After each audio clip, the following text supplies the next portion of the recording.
அத்தியாயம் 32. ரமணன் மிகவும் சந்தோஷமாக இருந்தார்.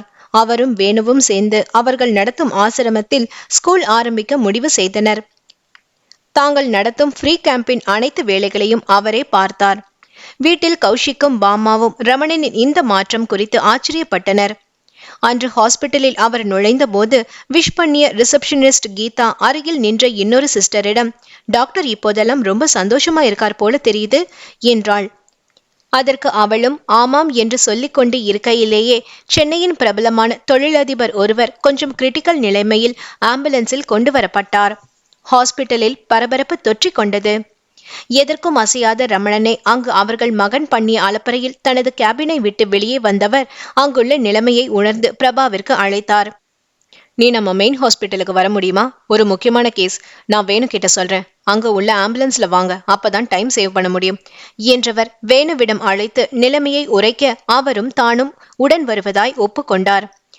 அடுத்த 15 நிமிடத்தில் பிரபாவும் வேணுவும் மெயின் ஹாஸ்பிட்டலில் இருந்தனர். அவர்களை வாசலில் இருந்தே வரவேற்ற ரமணனை அனைவரும் ஆச்சரியத்துடன் பார்த்தனர். எதையும் கவனிக்கும் நிலையில் மூவரும் இல்லை. எமர்ஜென்சி ட்ரீட்மெண்ட் கொடுத்திருக்கீங்களா என்று கேட்டுக்கொண்டே பிரபா நடக்க, ஏற்கனவே இந்த ஹாஸ்பிட்டலில் உள்ள கார்டியாலஜிஸ்ட் பார்த்துட்டு இருக்காங்க என்றார். கிட்டத்தட்ட 1 மணி நேரத்திற்கு பிறகு வந்தவரின் ஹார்ட் பீட் நார்மலுக்கு வர துவங்கியது. அடுத்து ஒரு ½ அன் அவர் அப்சர்வேஷனுக்கு பிறகே பிரபா வெளியே வந்தாள்.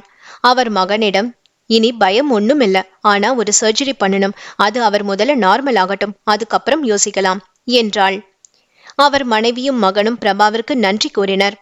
இது என் டியூட்டி என்று புன்முறுவல் பூத்தவள் அங்கிருந்த சிஸ்டரிடம், டாக்டர் ரமணன் கேபின் எது என்று கேட்டு அங்கே சென்றாள். உள்ளே பேசிக் கொண்டிருந்த வேணுவும் ரமணனும் அவள் வந்ததும் பேஷண்ட் நிலைமை பற்றி விசாரித்தனர். நவ் ஓகே, ஆனா ஒரு சர்ஜரி பண்ண வேண்டியிருக்கும், அவங்க கிட்ட சொல்லியிருக்கேன் என்றாள். லஞ்ச் டைம் ஆகவே கிளம்பலாம் என்று நினைத்த பிரபாவை கிளம்ப ரமணன் சம்மதிக்கவில்லை. ஈவினிங் வரை இரு, அவர் கண் முழிச்சதும் போ என்று பிரபாவிடம் சொல்ல, வேணு அப்ப நான் கிளம்புறேன், எனக்கு அங்க பேஷண்ட் வெயிட்டிங் என்றவர், பிரபா போய் உன் காரை இங்க நான் அனுப்பி வைக்கிறேன் என்று சொல்ல, வேண்டாம் நானே அவளை டிராப் பண்ணிடுறேன் என்று ரமணன் தடுத்து விட்டார். சற்று நேரம் இருவருமே பேசிக்காத மோன நிலையில் கழிந்தது. தன் கண்முன்னே விரிந்த தங்கள் கடந்த காலத்தின் தாக்கத்தில் இருவரும் உறைந்திருக்க தன் நினைவுக்கு வந்த ரமணன், உனக்கு மீல்ஸ் வாங்கிட்டு வர சொல்லட்டுமா என்றார். இல்ல வேண்டாம், நான் வைத்திருக்கிறேன் என்று தன் ஹேண்ட்பேக்கை காட்டியவள், உங்களுக்கு என்று கேட்கவும், அப்பவே வந்துருச்சு என்றவர் வெளியில் இருந்த நர்ஸை அழைத்து, ஒரு 10 நிமிஷம் பார்த்துக்கொள், நான் சாப்பிட போகிறேன் என்று கூறி அவளை காவல் வைத்துவிட்டு தன்னுடைய கேபினில் உள்பக்கம் இருந்த சிறிய ரூமில் சாப்பிட சென்று விட்டனர். அங்கு அவருக்கு என்று தனியாக சாப்பிட ஒரு சிறிய டேபிளும் வாஷ் பேசினும் இருந்தது. இன்னொரு சேரை தானே எடுத்து போட்டு, நீ அதில் உட்கார் என்று தன்னுடைய சேரை அவளுக்கு கொடுத்துவிட்டு தான் சாதாரண நாற்காலியில் உட்கார்ந்து தன்னுடைய டிஃபன் கேரியரை எடுத்து மேஜையில் வைத்தார். பெண்களுக்கே உள்ள இயல்பான குணம் தலை தூக்க, ஒரு நிமிஷம் இருங்க என்று எழுந்த பிரபா அவளுடைய பிளேட்டை லேசாக அலம்பிவிட்டு கேரியரை திறந்து அதில் உள்ள உணவுகளை அவருக்கு பரிமாறினாள். அதில் ரமணனின் மனது நிறைந்து போயிற்று. என்ன பாக்குறீங்க, சாப்பிடுங்க என்றவளிடம், நீயும் உட்கார் எனவும் தான் கொண்டு வந்திருந்த சிறிய டப்பாவை திறந்தவளை பார்த்து, இதுதான் நீ சாப்பிடும் அழகா, இது போதுமா என்று அதட்டியவரை பார்த்து அவளுக்கு சிரிப்பு வந்தது. எனக்கு இப்படி சாப்பிட்டு பழகிவிட்டது, நீங்க கொண்டு வந்து சாப்பிடுற மாதிரி சாப்பிட்டால் அவ்வளவுதான், நான் பூசணிக்கா மாதிரி ஆகிவிடுவேன், மேலும் ஃபுல்லா சாப்பிட்டா தூக்கம்தான் வரும், எனக்கு இது போதும் என்றாள். ஓகே, ரைஸ் வேண்டாம், காய் போட்டுக்கோ என்று தனது இடது கையால் அவளுக்கு பரிமாறினார்.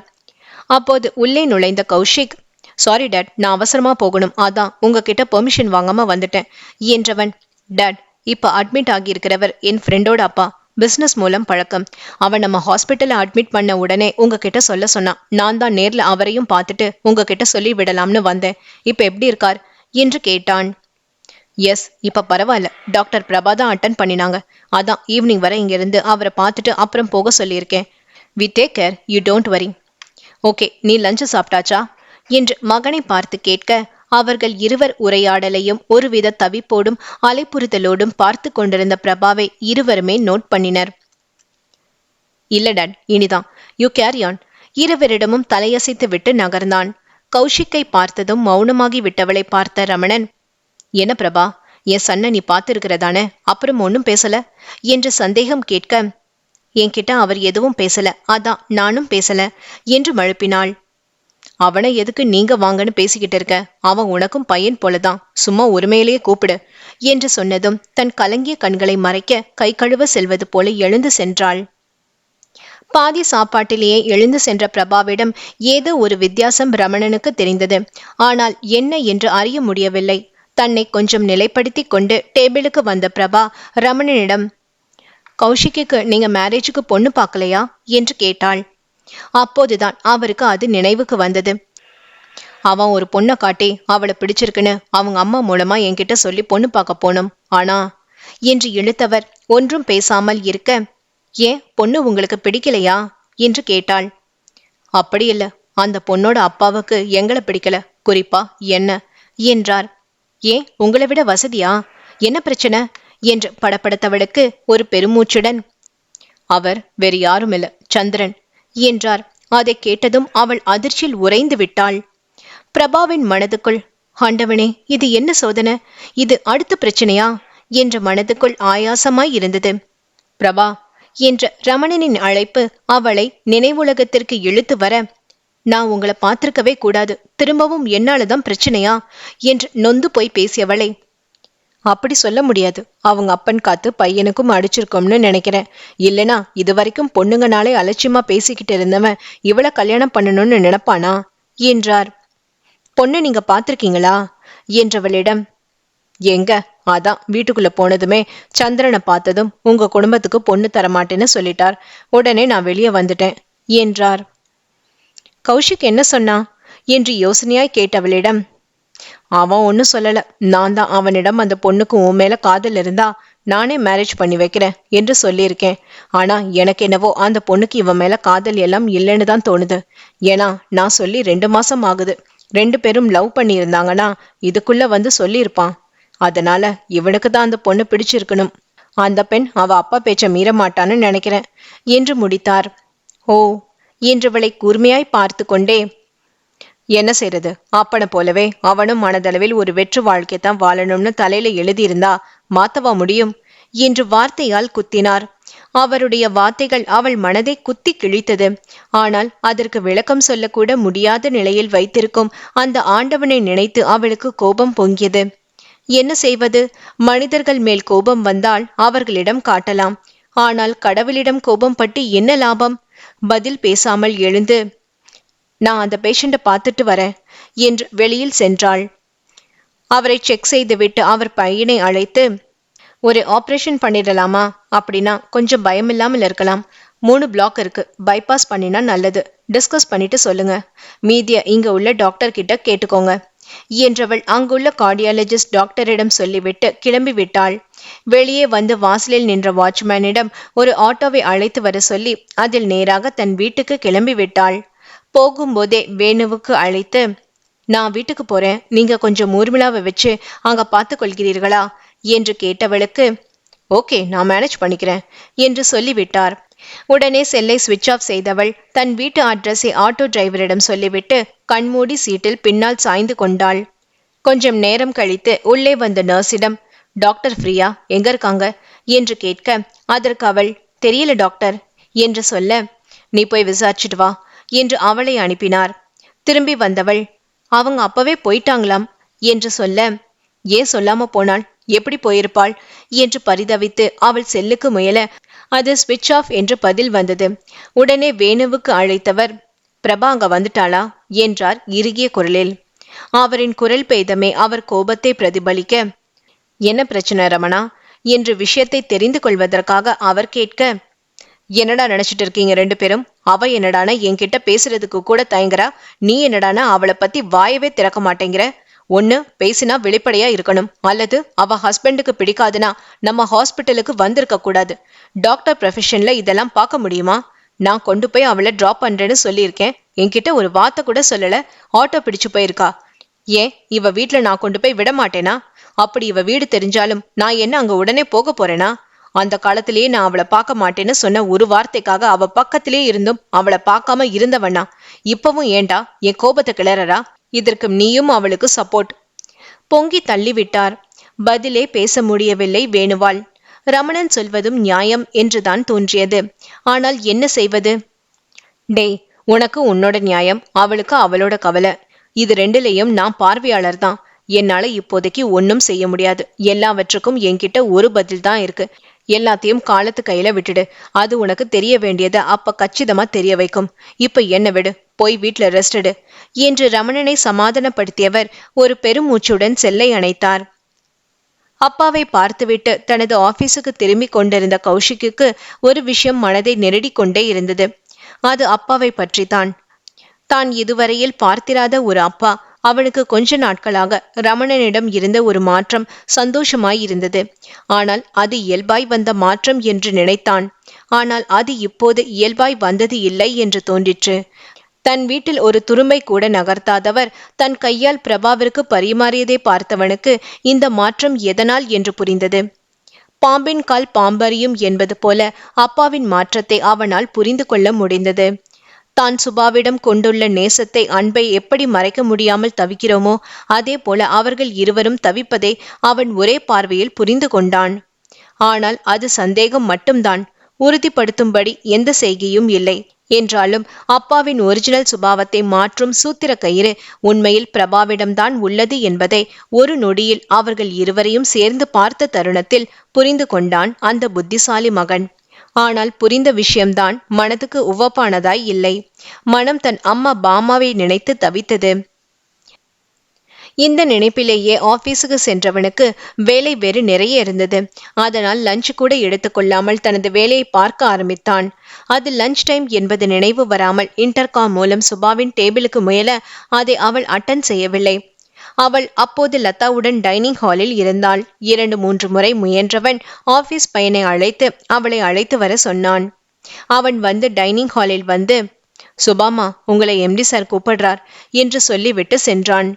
நேரத்தை பார்த்தவள் அது லஞ்ச் முடிய இன்னும் 10 மினிட்ஸ் இருப்பதை காட்டவே நிதானமாகவே சாப்பிட்டு கை கழுவி விட்டு அவன் ரூமுக்குள் நுழைந்தாள். தான் நேரடியாக அழைத்தும் இவ்வளவு நேரம் கழித்து ஆடி அசைந்து வந்தவளை பார்த்து ரௌத்திரமான கௌஷிக் தன் டேபிள் மேல் உள்ளவற்றை விசிறி கீழே அடித்தான். என்னது இந்த மாதிரியான பதில்? யார் உங்களை கொடுக்க சொன்னது? ஒரு வேளையை ஒழுங்கா பார்க்க முடியல, அதுதான் சரின்னா மரியாதையும் கிடையாது. கூப்பிட்டா ஆடி அசைஞ்சு உங்க இஷ்டத்துக்கு வரீங்க. இது என்ன ஆபீஸா இல்ல உங்க வீடா? பொறிந்து தள்ளி விட்டான். ஏற்கனவே கௌதமை ஐஸ்கிரீம் பார்லரில் ஊர்மியுடன் பார்த்துவிட்டு இவன்தான் என்று கோபத்தில் கொதித்து கொண்டிருந்த சுபா, சார் என்ன ஓவரா போறீங்க? நான் அன்னைக்கே சொல்லிட்டேன் வேலையை ரிசைன் பண்றேன்னு. அதுக்கும் நீங்க தான் ஒத்துக்கல. இப்ப எதுக்கு என்கிட்ட காயிறீங்க? இது லஞ்ச் டைம், அதான் சாப்பிட போயிருந்தேன். என்ன நடக்குதுன்னு தெரியாம என்கிட்ட பாயக்கூடாது. அது நேத்து ஈவினிங் ப்ரிப்பேர் பண்ணியது. இப்ப நானா புதுசா ஒன்னு ரெடி பண்ணி இருக்கேன். இத பார்த்துட்டு சொல்லுங்க. எல்லாத்துக்கும் பதில் இந்த மாதிரி கொடுத்தா போதும்னு சொன்னது நீங்க தான். அந்த மாதிரி நேத்து டைப் செய்தேன். ஆனாலும் எனக்கு அது சரின்னு படலங்கிறதால நானா இன்னைக்கு இதை ப்ரிப்பேர் பண்ணி கொண்டு வந்திருக்கேன். முதல்ல உங்ககிட்ட உள்ள தப்ப சரி பண்ணிட்டு அடுத்தவங்க தப்ப பாருங்க என்று பதிலுக்கு எகிரியவள் அதை மேஜையின் மேல் வைத்து விட்டு திரும்பினாள். வாய்க்குள் பெரிய உத்தம மாதிரி பேச வந்துட்டான் என்று முணுமுணுத்து கொண்டே செல்ல ஏற்கனவே கோபத்தில் இருந்த கௌஷிக் அவளுடைய தெனாவட்டான பதிலும் அவள் செய்கையும் முணுமுணுப்பும் அவனுக்கு வெறியேற்றிவிட எழுந்து மின்னல் வேகத்தில் அவளை எட்டி பிடித்தவன், ஏய் என்னடி சொன்ன, தெளிவா சொல்லு என்று அவள் தோள்களை ஆவேசத்தோடு குலுக்கினான். அவன் ஆவேசத்தில் பயந்து போன சுபா மறண்டு போய் விழித்தாள். அவனின் எதிர்பாராத கோபத்தை பார்த்தவளுக்கு அவன் தன்னை என்ன செய்வானோ என்ற பயம் அவள் முகத்தில் வந்து போயிற்று. மிக அருகில் அவள் முகம் காட்டிய அத்தனை உணர்வுகளையும் அவதானித்தவன் ச்ச என்று அவளை ஒரு தள்ளு தள்ளிவிட்டான். ஏண்டி எல்லாரும் இப்படி இருக்கீங்க? கொஞ்ச நாள என்கிட்ட நல்லா தானே இருந்தேன். அதுக்குள்ள உன் மனசுல எந்த சாத்தாம் பொங்குத்தும் என்னை பத்தி தப்பா சொல்லிச்சு? நான் கெட்டவன்னு நீ நினைச்சுக்கோ, எனக்கு கவலை இல்லை. ஆனா என் காது பட இனி இன்னொரு தடவை என் கேரக்டர் பத்தி பேசின நான் என்ன செய்வேன்னு எனக்கே தெரியாது. நாளை முதல் நீ லஞ்சு இந்த ரூம்லயே எடுத்தா போதும். உன் டேபிள் இனி இந்த ரூம்ல தான். நாளைக்கே உனக்கு இங்கேயே எல்லாம் ரெடி பண்ணி இருக்கும். இனி என் நேரடி பார்வையில ஒர்க் பண்ணு போதும் என்றவன் அவள் செல்லலாம் என்பது போல சைகை செய்தான். அவள் சென்றதும் பெரிய உத்தம மாதிரி பேச வந்துட்டான் என்று அவள் அரைக்குறையாய் உதிர்த்த வார்த்தைகள் காதில் ஒலிப்பது போல தோன்றவே எல்லாவற்றையும் நொறுக்கிவிடும் வேகம் அவனுள் எழுந்து ஹே, எப்படியோ இருந்த வந்தானா? ஆனா மனதறிந்து எந்த பெண்ணிடமோ என் மனதையும் ஆண்மையும் இழக்கவில்லை. உன்னை நினைச்ச பாவத்துக்கு இப்படி தலையால தண்ணி குடிக்க வைக்கிறியா? நானும் போனா போகுதுன்னு பார்த்தா ரொம்ப தான் துள்றேன். இனி என் முன்னாலேயே 8 மணி நேரமும் இரு, அப்பதான் இந்த கௌஷிக் யாருன்னு தெரியும் என்று கருவியவன் அரசுவிடம் போனில், டேய் நான் வீட்டுக்கு போகிறேன் என்று கூறிவிட்டு சென்று விட்டான். ஈவினிங் சீக்கிரமே வீட்டுக்கு வந்த மகனிடம், என்னப்பா உடம்பு சரியில்லையா, தலைவலிக்குதா என்று அக்கறையாய் கேட்ட தாயை பார்த்த கௌஷிக், ஒண்ணுமில்லம்மா, சாப்பிடல, எனக்கு காஃபி மட்டும் கொடுத்து விடுங்க என்று கூறிவிட்டு மாடி ஏறினான். மகனுக்கு காஃபியும் ஈவினிங் டிஃபனாக செய்து வைத்திருந்த கொழுக்கட்டையும் எடுத்துக்கொண்டு மாடி ஏறிய பாமாவிடம், எத்தனை தடவை மாடி ஏறி வராதீங்கன்னு சொல்லியிருக்கேன் என்று கோபித்த மகனிடம், இல்லப்பா, என்னைக்கும் ஒரு நாள் தான், நீயே சீக்கிரம் வர, உனக்கு தலைவலிங்கிறப்ப பார்த்துக்கிட்டு இருக்க முடியுமா, சாப்பிடு என்று மகனிடம் கொடுத்தாள். மகன் சாப்பிடுவதை பரிவுடன் பார்த்து கொண்டிருந்த அம்மாவிடம், என்னம்மா அப்படி பாக்குறீங்க என்று கேட்டான். கௌஷிக், உனக்கு வேற பொண்ணா பார்க்கலாமா? உனக்கும் கல்யாண வயசு வந்தாச்சு, எனக்கும் என் காலத்துக்குள்ள பேரன் பேத்தின்னு கொஞ்சம் ஆசை இருக்காதா? எனக்கு என்னவோ நான் ரொம்ப நாள் இருப்பேன்னு தோணல என்றவளை, அம்மா இந்த மாதிரி பேசாதீங்கன்னு எத்தனை தடவை சொல்லியிருக்கேன் என்று பாமாவை அதட்டினான். அதெல்லாம் இருக்கட்டும், நான் கேட்டதுக்கு பதில் சொல்லு, வேற பொண்ணு பார்க்கவா என்று கேட்டதற்கு, கொஞ்சம் பொறுங்கம்மா, அவளையே கல்யாணம் பண்ணலாம், அவ அப்பாவும் சம்மதிப்பார். ஏமா, எனக்கு ஒரு சந்தேகம். அப்பா ரொம்ப அமைதி, அப்படித்தானே? அவருக்கு எதுக்கு சுபா அப்பா கூட விரோதம்? ஏன்னா சுபா அப்பா நம்ம அப்பாவை பார்த்த பார்வையில அப்படி ஒரு கோபம் தெரிஞ்சுது. ஏமா, அப்பா என்றைக்காவது நம்ம கிட்ட நல்லா சிரிச்சு பார்த்திருக்கீங்களா? எப்பவும் ஹாஸ்பிட்டல் பேஷண்ட்ஸ், இப்படித்தான் இருக்கார். அப்புறம் எப்படி? அத முதல்ல தெரிஞ்சுக்கிட்டா நாம சுபா அப்பாவை சம்மதிக்க வைக்கிறது ரொம்ப ஈஸி தான் என்று சொல்ல பாமாவின் முகமும் யோசனையில் சென்றது.